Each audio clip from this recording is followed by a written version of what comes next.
Welcome back to Colorado Sports Connection. We're talking with Karl Stressman. Now, Karl, when we last left, we were talking about the role of the commissioner for the PRCA, and I was comparing it to Roger Goodell of the NFL. So are there times where you have to get strict and talk to your contestants about what they can and can't do?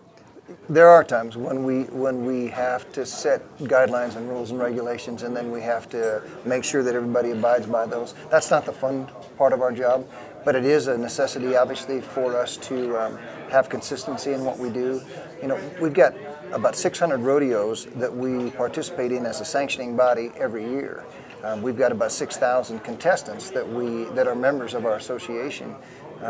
Obviously, the rodeo has a different atmosphere than lots of other pro sports, in that we have a number of different events within our own, within a rodeo. So everybody's event has somewhat of different rules and regulations that apply to just that event, like tie-down roping versus team roping versus, bareback riding and so on. So it is difficult at times to look at the overall picture of rodeo, make sure that we're making the right decisions based on everybody, not just one part of it. And, professional football, in comparison, is a fairly simple game. And don't take offense. I don't want anybody to take offense. I don't mean anything by it, other than the fact that we have so many parts and entities of what we do within rodeo that it becomes difficult. And yeah, there are times when we say, no, we just can't do it that way. It's not the best thing for us, not the best thing for our athletes, and certainly not the best thing for some of our animals and those kind of things, that we have to be strict.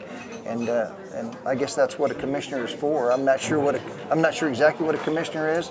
I guess I am one, but I'm not exactly sure at this point in time. It couldn't be anywhere from the president to the CEO to those kind of functions.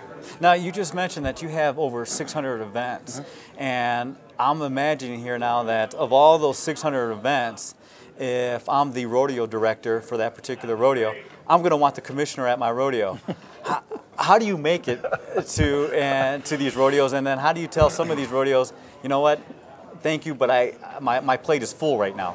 Well, part of the travel schedule for the last couple of years has been that we have tried to attend some of the larger events.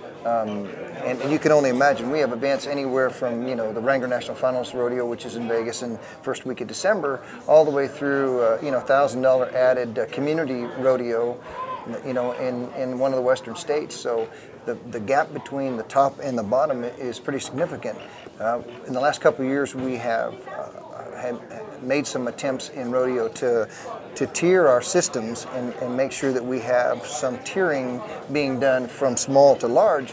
And most of the things that we've done in the last couple of years have been to create that top level of rodeo. So most of my time has been spent at those rodeos, observing and being there as part of that rodeo. And as we get into the next section of that tiering system, we're going to continue to move that direction down. The travel schedule is pretty significant. We're gone a lot. Obviously, rodeos are weekend rodeos, so we have an opportunity to be in the office quite a bit during the week, and then have the opportunity to get out on weekends and attend these rodeos. Now, you keep mentioning the National Finals Rodeo, actually the Wrangler National Finals Rodeo. Tell the people out there a little bit about the National Finals Rodeo, how it's basically the Super Bowl of all rodeos. It is our Super Bowl. It is a 10-day event in Las Vegas, beginning the first weekend in December. The top 15 contestants from each event, by way of what they won throughout the year, will be in attendance there. There's a $6 million purse that they're participating and competing for. It's a great event. It's a sold-out venue at Thomas and Mack Center. 17,600 seats in it. We've sold it out for over 20 years. Every seat in it. It's the hardest ticket to get, short of the Super Bowl ticket, would be my guess, from the NFL. It's a wonderful event.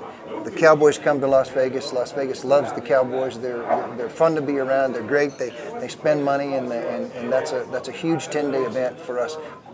You can imagine taking the Super Bowl from the NFL and having it 10 times. Well, that's what the Wrangler National Finals are.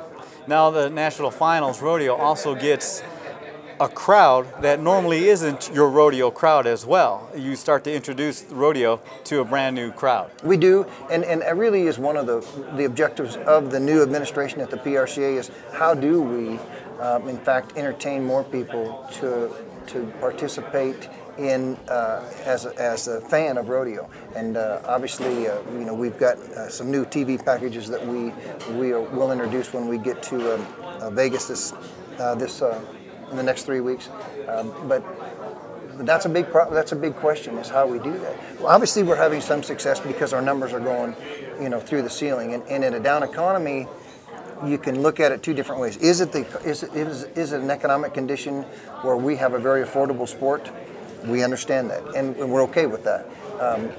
Rodeo started as a community event that really drew the community once a year into, an event that everybody participated in and came and had fun, and it's almost a county fair, almost started with a county fair mentality, smaller communities. It's grown to obviously to be much, much bigger than that, and we're proud of the growth that we're showing, but in the last, in 2009, our attendance numbers were up almost 13%. And that's what I'm going to want to talk to you about when we come back, Sure. is the growth of rodeo and what the PRCA is looking forward to in the years to come. Perfect.